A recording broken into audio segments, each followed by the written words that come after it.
चलिए जानते हैं आयाम के संबंध में। तो मान लीजिए महाशून्य के गर्भ से जिस पिंड में या जिस ब्रह्मांड में हमारा जीवन लय में आया, उसे हम इस पिंड को मान लिए कि वही पिंड है। तो आप देख सकते हैं कि जब शून्य के गर्भ से इस पिंड का मंथन स्वरूप इस पिंड का उद्गम हुआ, तो इसमें सबसे पहले शून्य प्रतिष्ठित हुआ और जब इसके भीतर शून्य का फैलाव हुआ तो उसी फैलाव को हम काल कहेंगे। और जब ये फैलाव होता गया तो ये भीतर वाला एरिया क्षेत्र हुआ और इसी फैलाव की वजह से एक तीसरे अनंत का जन्म हुआ, उसी से हम ब्रह्म ऊर्जा कहते हैं या खाली ऊर्जा। तो आप देख सकते हैं कि शून्य की ही तीन स्थिति है। फैलाव मतलब काल, क्षेत्र और उसके उपरांत ऊर्जा। तो आप कह सकते हैं कि शून्य बराबर क्षेत्र, काल और ऊर्जा।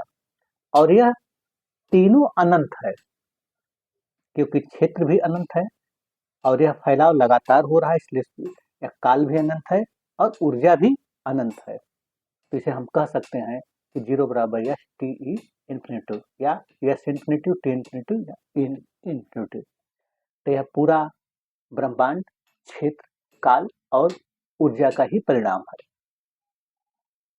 और यह तीनों शून्य की ही स्थिति है। तो आप यहाँ पर एक चीज और देख सकते हैं कि सृष्टि में दो अनंत हैं। एक इस पिंड के रूप में जो इसके भीतर शून्य का फैलाव हो रहा है और दूसरा यह पिंड उस महाशून्य में फैल रहा है। मतलब एक यह अनंत जो इस पिंड के भीतर है और दूसरा वह अनंत जो ये पूरा ब्रह्मांड आपका फैल रहा है या ये पूरा आयाम उस वहां फैल रहा है। तो आप देख सकते हैं कि हम एक ही अनंत से परिचित हैं इसी क्षेत्र से, लेकिन यह पूरा पिंड जिस अनंत में फैलाव हो रहा है महाशून्य के में, तो यह वह स्थिति है। तो इस प्रकार आप देख सकते हैं कि सृष्टि में दो अनंत है, एक पिंड के रूप में और एक पिंड के बाहर जो महा अनंतों का अनंत है। अब चलिए हम बात करते हैं कि जिस आयाम में हम रहते हैं उसे हम इसे मान लिए। अब दूसरा आयाम यह है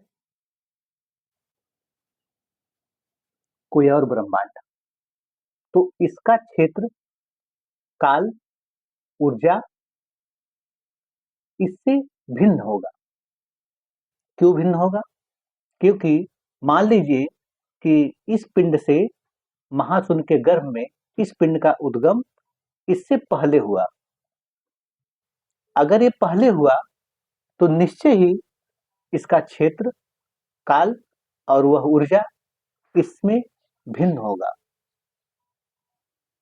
और मान लीजिए कि यह तीसरी स्थिति है जो कि इससे पहले आया, तो इसका भी क्षेत्र, ऊर्जा और काल इससे भिन्न होगा।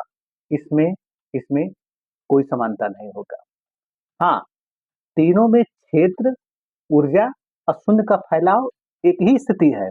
जैसी स्थिति इसकी है वैसी स्थिति इसकी है वैसी इसकी स्थिति है, लेकिन जो पहले आया उसका क्षेत्र, काल और ऊर्जा इससे भिन्न होगा। अब चलिए बात करते हैं कि ये तीनों आयाम, हम इसे तीन ही मान कर चल रहे हैं, तो इस महाशून्य में तीनों, यह यह भी अनंत है, यह भी अनंत है, यह भी अनंत है, पिंड के रूप में। लेकिन यह पिंड, ये तीनों पिंड उस अनंत के अनंत में फैला हो रहा है। तो एक तो भीतर फैला हो रहा है और एक ये जो तीनों जिस चीज में फैल रहे हैं वह अनंतों का अनंत है, जिसे हम महाशून्य कहते हैं। अब यहाँ पर एक चर्चा और होता है कि मान लीजिए हर आयाम शून्य होल से जुड़ा हुआ है। शून्य होल का मतलब इसे ये समझिए कि न यहाँ पर क्षेत्र है, न ऊर्जा है, न काल है, वह खाली शून्य की स्थिति में है। तो इस सारे आयाम इस शून्य होल से जुड़े हुए हैं। अब बात है, करते हैं कि मान लीजिए कि इस पिंड के लोग अगर इस काल में उतरना चाहे तो कभी भी यात्रा करके नहीं उतर सकते हैं। यात्रा इसलिए नहीं होगा कि जहां पर क्षेत्र, काल और ऊर्जा का इस होल में अभाव है।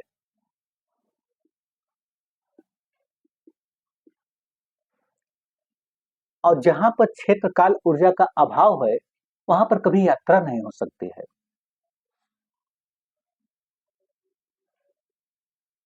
और इस ब्रह्मांड के लोग इससे अगर ये सोचे कि यात्रा करके मैं इस काल में पहुंच जाऊं तो संभव ही नहीं है। और यात्रा इसलिए नहीं हो सकता है कि सीधी सी बात है कि इस शून्य होल में क्षेत्र और काल और ऊर्जा का अभाव है, और जहां इन तीनों का अभाव होता है वहां पर यात्रा हो ही नहीं सकता है।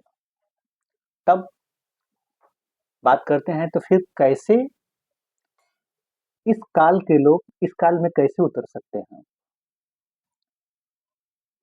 तो इस काल में उतरने के लिए ऐसी स्थिति घटना चाहिए जैसे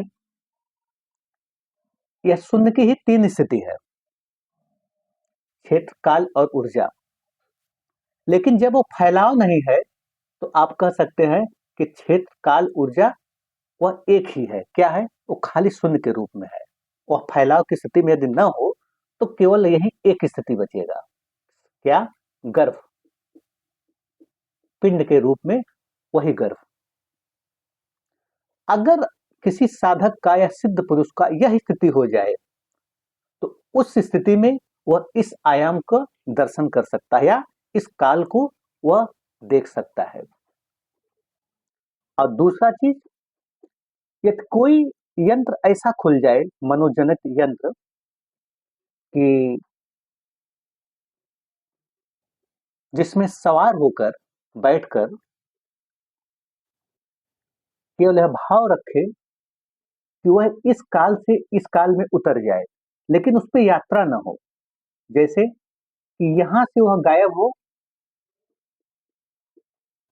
और यहां पर प्रकट हो जाए, ऐसा कोई मनोजनित यंत्र हो। क्योंकि जहां पर यात्रा नहीं होता है, जहां पर क्षेत्र, काल और ऊर्जा का अभाव है, वहां पर यात्रा नहीं हो सकता है। और जहां पर यात्रा नहीं होता है तो वहां से अगर एक चीज से एक चीज में उतरना हो तो वह गायब वाली घटना होगी। वह यहां से अलोप हुआ और यहां पर प्रकट हो गया। और ठीक ऐसी स्थिति इसके साथ होगी। यहां से गायब हुआ और इस स्थिति में वह पहुंच जाए तो वह इस आयाम से संपर्क कर सकता है। तो यह है आयाम के संबंध में। तो यहां तक बात क्लियर हुआ कि सृष्टि में न जाने कितने पिंड हैं, न जाने कितने ब्रह्मांड है, जो हर शून्य होल से जुड़े हुए हैं, और सबका क्षेत्र, काल और ऊर्जा भिन्न है। अब चलिए समझते हैं कि जब तक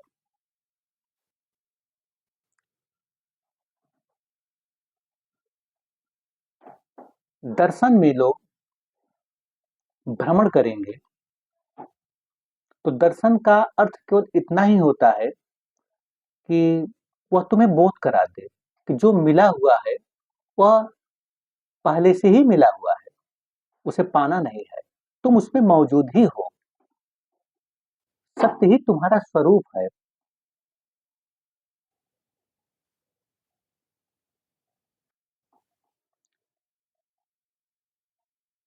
और जन्म और मृत्यु, ये दो घटना है, ये तुम्हारे जीवन की दो घटना है, तुम्हारे शरीर की दो घटना है, और इसका सत्य से कोई संबंध नहीं है।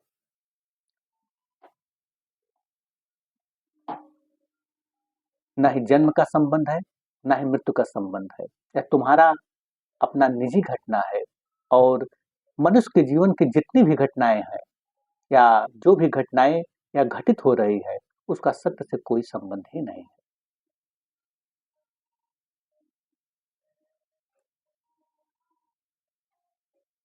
और जब कोई संबंध ही नहीं है, तो यदि हम जन्म में या मृत्यु में उस सत्य को खोजेंगे तो मुश्किल हो जाएगा, क्योंकि सत्य ही हमारा स्वरूप है।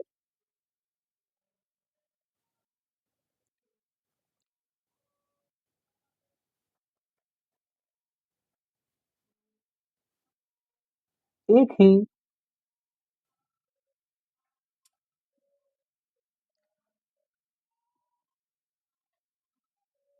तुम जिस घर में, यहाँ जितने भी घर हैं, सब यहाँ मेहमान हैं। हर घर छूट जाएगा और शून्य ही हमारा असली घर है। बाकी सब घर में हम मेहमान हैं। यही हमारा परम स्थिति है, जहाँ के बाद न ही कुछ पाना है, न ही कुछ जानने के लिए शेष बचता है, और न ही कुछ खोजना है। सारी व्यर्थ भागदौड़ से आप ऊपर होते हैं। और ही घटेगा जब आप क्षेत्र, काल, ऊर्जा, इन तीनों अनंत को समझते हुए उस गर्भ तक पहुंच जाए, क्योंकि आपको यह एहसास हो जाए कि यह शून्य की तीन स्थिति है।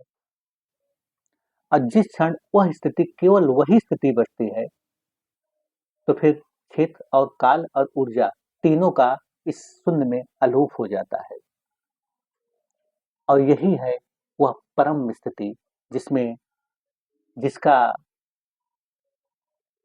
इस इस तीनों अनंत का प्रभाव विस्तार हर पिंड के रूप में है। और इस अवस्था को जाने बिना, इस परम को जाने बिना,